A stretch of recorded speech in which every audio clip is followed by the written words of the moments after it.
This hour, Israel's naval forces have attacked the Gaza Freedom Flotilla, which is carrying humanitarian supplies to the besieged coastal territory. This is breaking news here on Press TV. Reports say at least 10 people in the convoy have been killed. The attacks have also left dozens more injured. In reaction to the violence, Turkey's foreign ministry has summoned the Israeli ambassador in Ankara. Turkish protesters have taken to the streets and tried to storm the Israeli consulate in Istanbul. Hundreds of politicians, activists and journalists are on board the humanitarian aid flotilla, along with 10,000 tons of supplies. The flotilla aims to break Israel's blockade on the Gaza Strip. Tel Aviv had earlier warned that it would stop the humanitarian mission. We're seeing pictures there coming in, the latest pictures from Turkey. Protesters there in Istanbul have stormed the consulate in the Israeli consulate in Istanbul. The breaking news you're seeing here on Press TV. These are live pictures you're seeing there of people in Istanbul protesting the attack on one of the ships that has been a Turkish ship. Live pictures you're seeing there from Istanbul. Outside the Israeli consulate, Turkish protesters have gathered, expressing their anger and frustration with the Israeli attack. The Israeli Navy's attack on one of the Turkish ships in the Gaza aid convoy. At least 10 people have been killed, according to Israeli sources and Israeli TV channels saying that death toll could still be higher even. Well, let's go now live to Press TV's Jody Sabral, our correspondent who joins us now from Istanbul. Jody, we're seeing a lot of anger there, aren't we? Yeah, of course, because this is a natural reaction for the Turkish public to respond in such a way to the Israeli military's intervention on this humanitarian aid mission. The boat that was apprehended by the Israeli military was a Turkish ship, and from the Turkish charity IHH, it was carrying the bulk of aid and also over 700 activists, we believe, from at least 50 countries around the world. As you said, Israeli television now are reporting that there are 10 people dead. We don't know the nationalities of these deaths, of course. And if there are any Turkish nationals that have been killed on board, then of course the Turkish government were going to have to respond quite strongly. The Turkish Foreign Ministry has summoned the Israeli envoy to them for a full explanation of what's going on. As you can probably see from the pictures, there are demonstrators outside the Israeli consulate in Istanbul. They've been there overnight, and a number of them tried to raid the Israeli consulate. They were restrained by the Turkish police.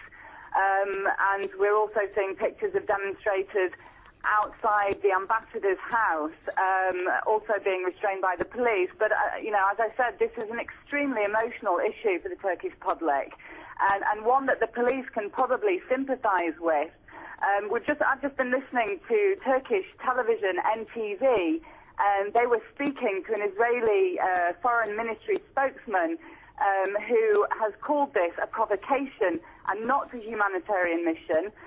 The Turkish anchor from NTV station asked him why, if there were no guns on this ship, the Israeli military reacted so harshly, and why didn't they just get on board and check these boats peacefully? And his response was that this was a provocation and that there were guns on, implying that there were guns on these aid ships. And of course, this will anger the Turkish public much more deeply, because this aid ship that we were on last week, I may add, we interviewed the charity IHH representative, who had said that this was a purely humanitarian mission, that they were carrying aid to Gaza, and that they were in no means carrying offensive weapons, according to them, that this was purely humanitarian. And the Turkish foreign minister also last week had urged Israel to open a humanitarian corridor for these ships. What we know now is that this largest ship, the Mavi Marmara, which is a Turkish ship, has been apprehended by the Israeli military and has been taken to the port of Haifa, we believe. But the information, of course, is still very, very confused. But as I said, there's going to be a lot of anger on the streets here today, and we're already seeing this explosion of anger from the Turkish public. And the Turkish Foreign Ministry summoned the Israeli envoy. So this seems like it is going to continue, and this will put a lot extreme pressure, of course, on Turkish-Israeli relations. Yes, and Jody, as you said, protests have begun overnight, and we're still seeing live pictures there from Istanbul. Protesters are still standing outside the Israeli consulate, expressing their anger and frustration with this latest development. So, Jody, we know that the Turkish Foreign Ministry, as you said, has actually summoned the Israeli envoy to Ankara. But what will be the diplomatic repercussions of this development now, especially in terms of relations between Tel Aviv and Ankara? Well, yes, there's been a downward trend in relations between Turkey and Israel since the war on Gaza. You know, if you remember, the Turkish Prime Minister openly criticized the Israeli president at a live panel discussion at the World Economic Forum, where he told the Israeli president, "You know how to kill," and this was a reference to the war on Gaza, in which over 1,400 people were killed. The diplomatic repercussions since then actually have been taking a downward trend. There has been a series of incidents. One other incident where the Turkish ambassador to Tel Aviv was called into the Israeli Foreign Ministry and sat at a sofa that was lower than his Israeli counterparts, and he was humiliated in Hebrew for the Israeli media. And this escalation now, of course, is going to further deteriorate these relations. The Turkish government will have to react because the Turkish public are extremely passionate about this issue, and the Turkish government do listen to their electorate, and we're seeing this now by the immediate response by the Foreign Ministry to summon the envoy, the Israeli envoy to Ankara. So, but we're going to have to wait and see now. We know that there is that the Prime Minister and the President and the Foreign Minister, they're all aware of what's happening.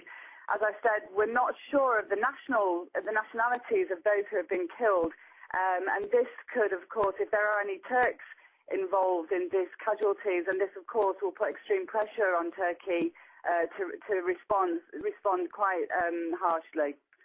Jody, we have had reports now coming in from Israel that the Israeli forces are blocking information from coming from those ships, and that all signals have been jammed. So it's really pretty hard, almost impossible, to contact those on board the ships, including our own correspondent who's on one of those 8 ships. So is there any effort being made to do something about this communication, a way to find some kind of contact with those on board the ships? Yeah, well, just let me quickly update you. We now know that one of the Deputy Prime Minister Bülent Arınç has now come out and said that they are now evaluating the situation, which means they are now considering an official response from Ankara to what's happening. Regarding the communication, well, you know, the Turkish ship was very, very well prepared with television equipment and satellite feeds, and this is why these images were able to be broadcast around the world, exposing what the Israeli military response was to this humanitarian aid mission. As you said, the Israeli military, we know, have been blocking or jamming the signals off the boat. So, yes, we haven't been able to touch base with our correspondent Hassan, who was on board. He was on board. He set sail from Turkey a week ago. But now, of course, this information is very confused.